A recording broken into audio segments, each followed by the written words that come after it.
നാട്ടുകാരനാണോ? എന്താ എന്താ ഇതിപ്പോ രാവിലെ ഇപ്പോ ഇത് തുറക്കാൻ പോവാണ്.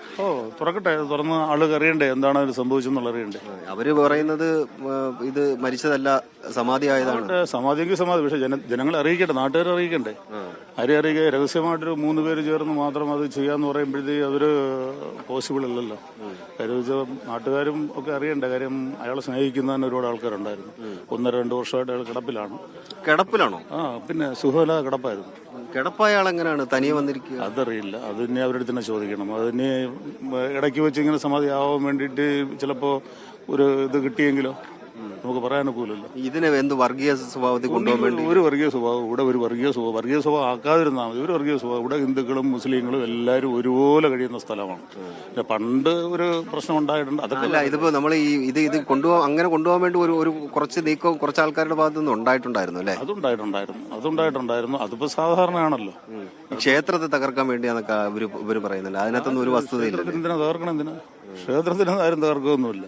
അവരെ സ്വന്തം ക്ഷേത്രം, അവർ സ്വന്തമായിട്ട് കാശുണ്ടാക്കി അവർ ചെയ്തതാണ്. നാട്ടുകാരുടെ കുറച്ച് ഇൻവോൾവ്മെന്റ് ഉണ്ടായിട്ടുണ്ട്, അത്രയേ ഉള്ളൂ. ചേട്ടൻ ഈ പുള്ളി ഏറ്റവും അവസാനം കണ്ട എന്നായിരുന്നു? ഇത് കണ്ടിട്ട് ഒരു വർഷത്തിന് പുറത്തായി. ഇദ്ദേഹത്തെ ഈ ഗോപൻ സ്വാമി അവസാനം കണ്ടത് വർഷത്തിന് ഒരു 1-1.5 വർഷമായി. വീട്ടിൽ നിന്ന് പുറത്തൊന്നും ഇറങ്ങാറില്ല? വീട്ടിൽ നിന്ന് പുറത്തിറങ്ങാറില്ല. അതിനകത്തൊന്നും ആരും അങ്ങോട്ടൊന്നും ആരും പോകുന്നൊന്നും അവർക്ക് ഇഷ്ടമല്ല. ഈ വീട്ടുകാർ ഈ പുറത്തുള്ള ആൾക്കാർ നാട്ടുകാരുമായിട്ടൊന്നും അങ്ങനെ സഹകരണം വലിയ സഹകരണം ഇല്ല. വലിയ സഹകരണമൊന്നുമില്ല. ഈ ക്ഷേത്രത്തിലൊക്കെ ആൾക്കാരൊക്കെ വരാറുണ്ടായിരുന്നു അല്ലേ? ഇല്ല, പണ്ടൊക്കെ വരുമായിരുന്നു, പിന്നെ വരാറില്ല. ഇതൊരു മൊത്തത്തിലൊരു അസ്വാഭാവികത നാട്ടുകാരൻ എന്ന നിലയിൽ തോന്നിയിട്ടുണ്ടായിരുന്നു അല്ലേ? മൊത്തത്തിലൊരു അസ്വാഭാവികത നാട്ടുകാരൻ എന്ന നിലയിൽ തോന്നിയിട്ടുണ്ടായിരുന്നു. നമുക്കൊന്നും തോന്നിയിട്ടില്ല. പക്ഷെ ഇങ്ങനെ ഒരു സംഭവം ഉണ്ടായപ്പോ കാര്യം വെച്ചാൽ മരണപ്പെടുന്നു, 2 ദിവസം വാൾ പോസ്റ്റ് ഒട്ടിക്കുന്നു, അങ്ങനെയാണല്ലോ ജനങ്ങൾ അറിയുന്നത്.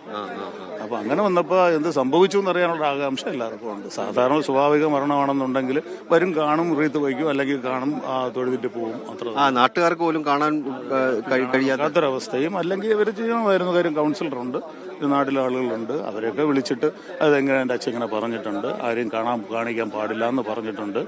അപ്പോൾ നിങ്ങൾക്ക് ബോധ്യമായാലും ഒരു ഡോക്ടറെ വിളിക്കുക, ഡോക്ടറെ വിളിച്ചിട്ട് അത് മരണം സ്ഥിരീകരിക്കുക. എന്നിട്ട് അങ്ങനെയൊക്കെ ആയിരുന്നെങ്കിൽ ഇതിൻ്റെ ഒന്നും ആവശ്യം, നിങ്ങൾ ആരും ഇവിടെ ഒന്നും ബുദ്ധിമുട്ടേണ്ട കാര്യമില്ല. ഈ പോലീസ് ഓഫീസേഴ്സ് ഒന്നും ഇത്രയും ബുദ്ധിമുട്ടേണ്ട കാര്യമില്ല. നാട്ടുകാരെന്നെ എത്ര ദിവസങ്ങളായിട്ട് ഇവിടെയൊക്കെ ഇങ്ങനെ നടക്കുന്നു. എൻ്റെ ആവശ്യം, ഞാൻ ഇതിൻ്റെ മേളിലാണ് ഇവിടെ താമസിക്കുന്നത്. തൊട്ടപ്പുറത്ത് താമസിക്കുന്നത് എൻ്റെ വയലാണ് ഇവർ ചെയ്തിട്ടുള്ളത്. വിലയ്ക്ക് കൊടുത്താണ് ഈ വയൽ, ഞാൻ വിലയ്ക്ക് കൊടുത്താണ്. അവർക്കല്ല കൊടുത്ത വേറെ പാർട്ടിക്ക്, അവർക്ക് കൊടുക്കും. അതിന് ഇതിനകത്ത് ഈ പോലീസിന്റെ രാവിലെ തന്നെ തുടങ്ങുകയാണ് ഈ വലിയ ബഹളമൊന്നും ഉണ്ടാവാതിരിക്കാൻ വേണ്ടിയായിരിക്കും. അത് അസ്വാഭാവികം. അങ്ങോട്ടൊന്നും ആരും പോകേണ്ട കാര്യമില്ല. അവിടുന്ന് കൊണ്ടുവരുമ്പോഴത്തേക്ക് കാണാമല്ലോ. പിന്നെ അങ്ങോട്ട് പോയി എല്ലാവരും കൂടെ അങ്ങോട്ട് ചെല്ലുമ്പോഴത്തേക്ക് അവർക്ക് ഡിസ്റ്റർബൻസ് ആവൂല്ലേ. കാര്യം ഇത്രയും വലിയൊരു കാര്യം നടക്കുമ്പോൾ, ഇത്രയും ജനകീയമായ ഒരു കാര്യം നടക്കുമ്പോൾ അതിനകത്ത് ബാക്കിയുള്ളവർ ചെല്ലുമ്പോഴത്തേക്ക് അവർക്ക് ഡിസ്റ്റർബൻസ് ആവും. അത് ശരിയല്ല. ഇവിടെ ഇത് ചെയ്ത് നല്ലത് തന്നെയാണ്. ഞാൻ നാട്ടുകാർ എൻ്റെ വസ്തുവൊക്കെ അവിടെ എന്നാലും ഞാനും അങ്ങോട്ട് പോകുന്നില്ല, പോകേണ്ട കാര്യമില്ല. നമ്മൾ സത്യം എന്താണെന്ന് അറിയണം. അദ്ദേഹത്തിന് എന്താണ് സംഭവിച്ചത്? അത്രയേ ഉള്ളൂ. ഞാനിവിടെ NCPയുടെ തിരുവനന്തപുരം ജില്ലയുടെ ജനറൽ സെക്രട്ടറിയാണ്. പിന്നെ അപ്പുറത്തൊരു ക്ഷേത്രമുണ്ട്, പാലക്കാടും ബാലസുബ്രഹ്മണ്യ സ്വാമി ക്ഷേത്രം, അതിന്റെ ട്രസ്റ്റിന്റെ വൈസ് പ്രസിഡന്റാണ്. അതൊക്കെയാണ് നാടുമായിട്ടൊക്കെ സഹകരിച്ചു പോകുന്നത്. ഇവിടെ അങ്ങനെ ഈ പറയുന്ന പോലെ ഒരു പ്രശ്നം ഇതിനെ വേറൊരു തരത്തിൽ കൊണ്ടുപോകാൻ വേണ്ടി വർഗീയതയിലേക്ക് കൊണ്ടുവരാൻ വേണ്ടി ശ്രമിച്ചതാണ്. പക്ഷെ അത് ശരിയല്ല. അങ്ങനെയൊന്നും ഒരു പ്രശ്നങ്ങളും, നമ്മൾ ഒരാൾ ജീവിച്ചിരുന്ന ഒരാൾ എന്താ സംഭവിച്ചത് നാട്ടുകാരെന്നതിൽ ഒരു മുസ്ലിം പള്ളിയിൽ തന്നെ ഒരു പ്രശ്നം, ആറാലപ്പുഴ ജമാഅത്തിലൊരു പ്രശ്നം നടന്നാൽ നമ്മളൊക്കെ പോകില്ലേ? പോയി അവിടെ എന്താണെന്ന് അറിയാൻ ആകാംക്ഷ നാട്ടുകാരെന്നുള്ളത് ഹിന്ദുവായ നമുക്കും ഉണ്ടാവും. അത്ര ഒരു ഇവിടെ അങ്ങനെ ഹിന്ദു മുസ്ലിം അങ്ങനൊന്നും ഇല്ല. എല്ലാവരും ഒരേപോലെ ജീവിക്കുന്ന ഒരു പ്രശ്നമില്ല. ഇവിടെ എല്ലാവരും ഒരുപോലെ സ്നേഹത്തോടെ സന്തോഷം. പിന്നെ അവരുടെ പിന്നെ പണ്ടത്തെ കാലമല്ല, ഇന്നത്തെ കാലത്തെന്ന് പറയുമ്പോഴത്തേക്ക് ഓരോരുത്തരും അവരവരുടെ കസേരകൾ ഉറപ്പിക്കുന്നതിന് വേണ്ടി പലരും പല കോലങ്ങളും കാണിക്കുന്നു. അത്രയേ ഇല്ല. ഇവിടെ ഒന്നുമില്ല, ഒരു കുഴപ്പമില്ല. ഞങ്ങളുടെ ക്ഷേത്രത്തിലേക്ക് തന്നെ മുസ്ലിങ്ങൾ ഒരുപാട് സഹായം ചെയ്തിട്ടുണ്ട്. അതുപോലെ പള്ളിയിൽ ആറാലപ്പുഴ ജമാഅത്തിലൊക്കെ ഒരു ആവശ്യം വന്ന് ഞങ്ങൾ അങ്ങോട്ട് പോകാറുണ്ട്. അവിടെ ഞങ്ങൾക്കൊരു വിലക്കുമില്ല, ഞങ്ങൾ പോകാറുണ്ട്. പിന്നെ അതുപോലെ ഇവിടെ ഇങ്ങനെ ഒരു നാട്ടിൽ, അത് മാത്രമല്ല ഇന്നത്തോടു കൂടി ഇതിന്റെ ഒരു വസ്തുത പുറത്തു വരും. ഇയാള് ആറാലപ്പുഴ ചന്തയിൽ ചുമട്ടുതൊഴിലാളിയായിരുന്ന ആളാണ്, ഗോപൻ സ്വാമി. അപ്പോൾ അവിടുത്തെ മുസ്ലിംസിനൊക്കെ ഇദ്ദേഹമായിട്ട് നല്ല ബന്ധമുണ്ട്.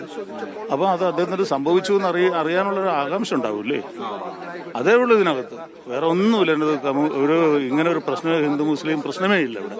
അതെ, ഇങ്ങനെയാണ് ജിൽസി. അത് എന്തെങ്കിലും തരത്തിലുള്ള ഒരു വർഗീയ സ്വഭാവം ഇവിടെ നമ്മൾ നാട്ടുകാരോട് സംസാരിക്കുമ്പോൾ പോലും ഒന്നും അറിയാൻ കഴിയുന്നില്ല. അവിടെ എല്ലാവരും തീർച്ചയായിട്ടും സൈഫ വളരെ വ്യക്തതയോടെയും കൃത്യതയോടെയുമാണ് ആ നാട്ടുകാരെ സംസാരിച്ചത്. അതിൽ തന്നെ നമുക്ക് മനസ്സിലാക്കാം അവിടെ ഒരു കൂട്ടം ആളുകൾ മാത്രമാണ് ഇത് മുതലെടുക്കാൻ ശ്രമം നടത്തിയിട്ടുള്ളത്. പിന്നെ മറ്റൊരു പ്രധാന പ്രശ്നം സെയ്ഫ്, അതായത് ഒരാൾ സമാധിയാകുന്നതിനപ്പുറത്ത് മറ്റ് ആചാര വിശ്വാസ ലംഘനങ്ങളുടെ പ്രശ്നമൊന്നും ഇതിലില്ല എന്ന് പറയേണ്ടിയിരിക്കുന്നു. കാരണം ഈ പറഞ്ഞതുപോലെ തന്നെ 3 പേർ മാത്രമാണ് ഒരാളുടെ മരണം അറിയുന്നത്, പിന്നീട് സമാധിയായി എന്ന് പറയുന്നു. ഇത്രയും വർഷം കിടപ്പിലായിരുന്ന ഒരാൾ എങ്ങനെ അവിടെ പോയിരുന്നു? അങ്ങനെ ഒരുപാട് ക്വസ്റ്റ്യൻ അതിനകത്ത് വരുന്നുണ്ട്, ഒരുപാട് ദുരൂഹതകൾ നീക്കാനുണ്ട്. അപ്പോൾ ഒരു ആചാര ലംഘനം, വിശ്വാസ ലംഘനത്തിനൊക്കെ അപ്പുറത്ത് ഇത് ഒരു നിയമപരമായ വെറുമൊരു നടപടിക്രമം മാത്രമാണ് അവിടെ നടക്കുന്നത്. അതെ ജിൽസി, നിയമപരമായിട്ട് ഈ വിശ്വാസം എന്ന് പറയുന്നതും നിയമം എന്ന് പറയുന്നതും രണ്ടാണല്ലോ. വിശ്വാസം ഒരു ഭാഗത്തുണ്ട്, നിയമപരമായ വഴികൾ മറ്റൊരു ഭാഗത്തുണ്ട്. ഇവിടെ നിയമപരമായ നടപടിക്രമങ്ങൾ മാത്രമാണ് നടക്കുന്നത്. അത് പൂർത്തീകരിക്കുക എന്നുള്ളത് ഒരു ഭരണ സംവിധാനത്തിന്, അതിപ്പോൾ കേരളത്തിലല്ല, നാട്ടിലെവിടെയായാലും ഇന്ത്യയിൽ എവിടെയായാലും അതിന്റെ നടപടിക്രമങ്ങൾ പൂർത്തീകരിക്കണം.